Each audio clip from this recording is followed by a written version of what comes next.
Hi guys. A little while ago, I ran a poll to see which movie y'all wanted me to review next. And I made the mistake. Apparently there's a convention that you wait an entire week before you check the results of a poll. I only checked it after like 4 days. There were 3 movies on it. There was Tron, Attack of the Killer Tomatoes, and The Last Starfighter. And after 4 days, The Last Starfighter was winning, so that's the video I made. Literally, while I was making that video, 2 or 3 days later, Attack of the Killer Tomatoes pulled ahead. So here it is. Let's talk about Attack of the Killer Tomatoes.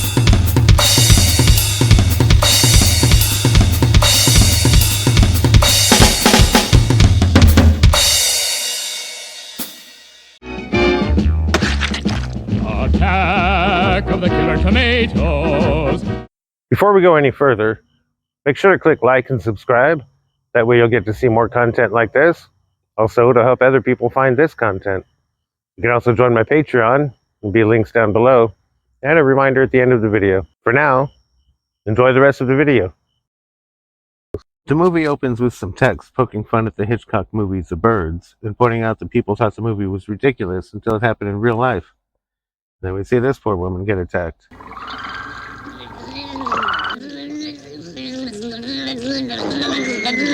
Then the theme song firmly establishes that this isn't a serious movie and even includes some gag credits. We see investigators investigating the woman's death from the teaser. So there are basically 3 parts to the plot. There's the political and military component, there's the crack team investigating and ultimately fighting the tomatoes, and then there's a number of sequences just showing tomato attacks. Which is what we see next, more tomato attacks.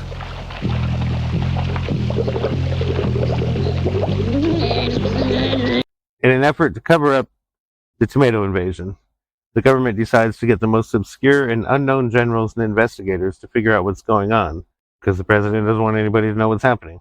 And this is largely going to be the government's response to cover up the tomato invasion. So they gather them together to have a meeting in this ridiculously tiny room, where there's a wonderful parody of the military-industrial complex. So then they show us how ridiculous all the military scientists are, and introduce Dixon, who's our lead investigator, and he meets his team. There's Sam Smith, the disguise expert, Olympic swimmer Greta Attenbaum, scuba diver Greg Colburn, and the soldier Wilbur Finletter. And this is... God! It's Adolf Hitler! Then we see Richardson, the president's press secretary, dodging questions about the tomato menace, and then there's a Senate subcommittee investigating the problem. And we finally get introduced to the other major lead, Lois Fairchild, who gets assigned to the tomato story. But she is our other major lead, even though she doesn't get much screen time. And Lois and Dixon meet, but then spend pretty much the rest of the movie away from each other. So the president tells his press secretary to hire a PR firm to handle the public portion of the cover-up. When Dixon and his team go to pick up their last teammate, okay, here's a video of a black Hitler you didn't know you needed to see. Hitler! Dixon, being so impressed, assigns Sam, his master of disguise, to infiltrate the tomato camp. Then we get to see Richardson meeting with mind makers and this ridiculous song.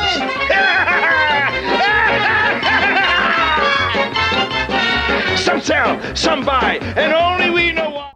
So moving the story along, Dixon gets briefed by a scientist where he's told that tomatoes are growing physically larger. And then the tomatoes finally attack the team by attacking Greta. She fights valiantly, but ultimately she loses. And this is when we realize that this movie, even though it's a comedy, has absolutely no problems killing off principal characters. And then we see the world's ultimate commercial.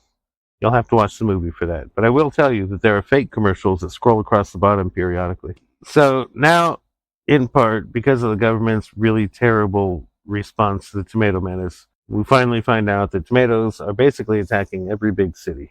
Then Dixon catches some tomatoes on the move and gets away without incident. When he goes to talk to the scientists to try to figure out why they left him alone, they don't come up with anything.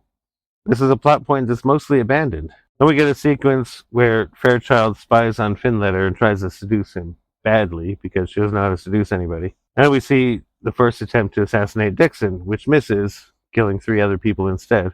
Now, just to make it very clear what the tomatoes are doing, we get to see Sam Smith in the tomato camp getting grossed out by the fact that the tomatoes are eating people. Then Dixon attends a briefing where the military has lost most of its states and they're preparing a last stand. There's another assassination attempt on Dixon. Finletter sees the assassination attempt and he chases the assassin. and ultimately loses him. And Sam Smith blows his cover when he asks the tomatoes for ketchup. And of course he dies. The scuba diver, we never really followed the scuba diver. He got dropped off in a fountain early on, and we never saw him again. So then Dixon reviews the troops that are preparing for their last stand with the tomatoes, and Dixon, the general, and another guy speculate on what the tomatoes are thinking.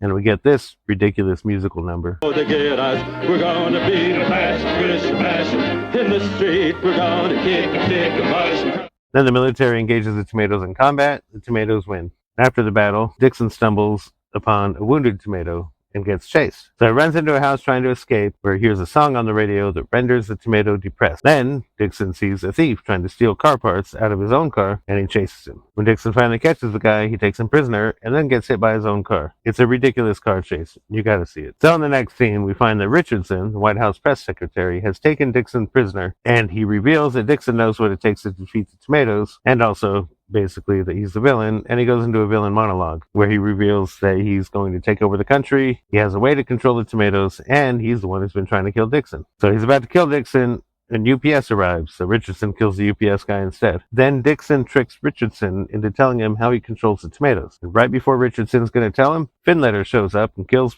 Richardson, saving Dixon. Dixon, of course, is a little peeved. And after some digging, meaning he just kind of stumbled across Richardson's record collection, he figures out that Richardson is using music to control the tomatoes. So he has Finletter go gather as many people as he can in the stadium, and he goes to the base to tell the soldiers he's figured it all out, which is a weird scene because there's absolutely no follow-up from the military for the rest of the movie. So everyone who's left gathers at the stadium, where they lure the tomatoes in, and then they play the song. The tomatoes become depressed, they stop moving, and they return back to their original size. And all the people are able to attack them and ultimately win. And then after that, Dixon finds Fairchild being attacked by a tomato. The tomato is wearing earmuffs to avoid hearing the music. So Dixon shows him the sheet music and ends up killing the tomato. Fairchild thanks Dixon, and the two become a couple in a very ridiculous way. And they sing a duet. And that's the end of the movie.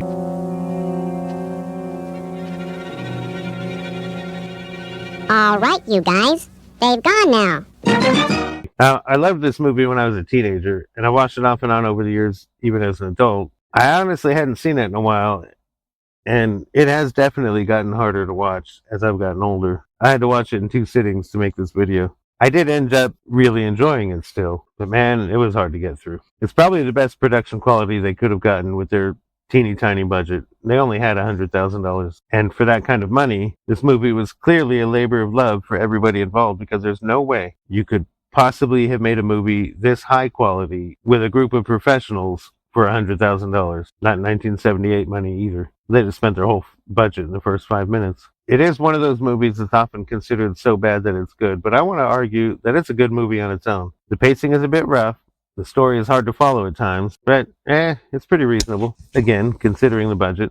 I think the reason it succeeds is because it never forgets that it's a comedy first. A lot of writers and directors would have focused too much on the tomatoes themselves, and this movie makes sure to throw in lots of little bits just for laughs.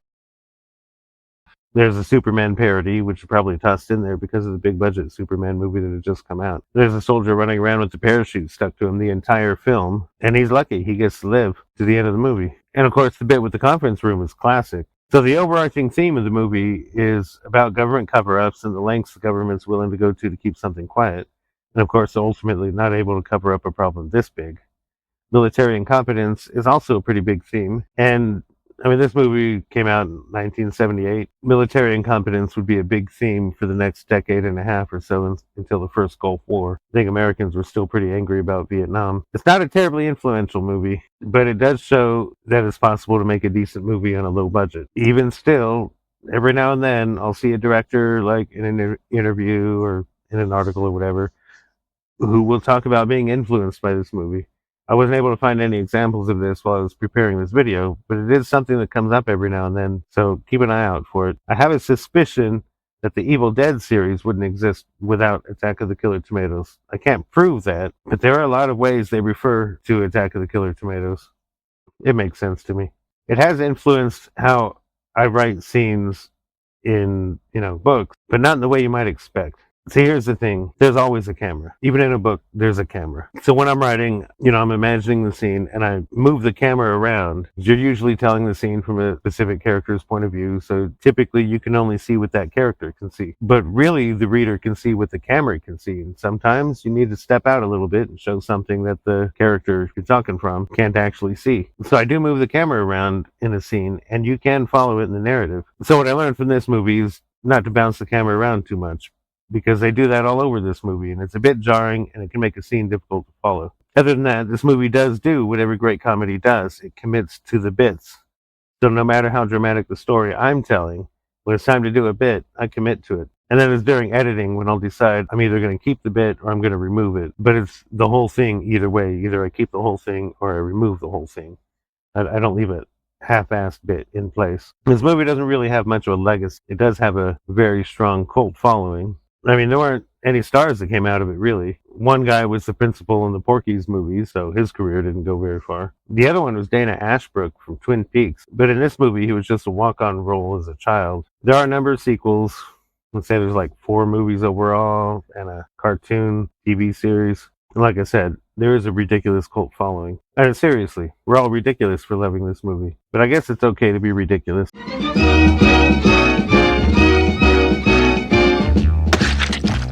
Attack of the Killer Tomatoes! Attack of the Killer Tomatoes! They'll beat you, bash you, squish you, mash you, chew you up for brunch, and finish you off for dinner or lunch.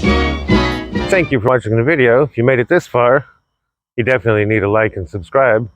Ring the bell if you want to get notifications. And don't forget to join my Patreon. At some point, when people join my Patreon, this wall is going to be filled with names.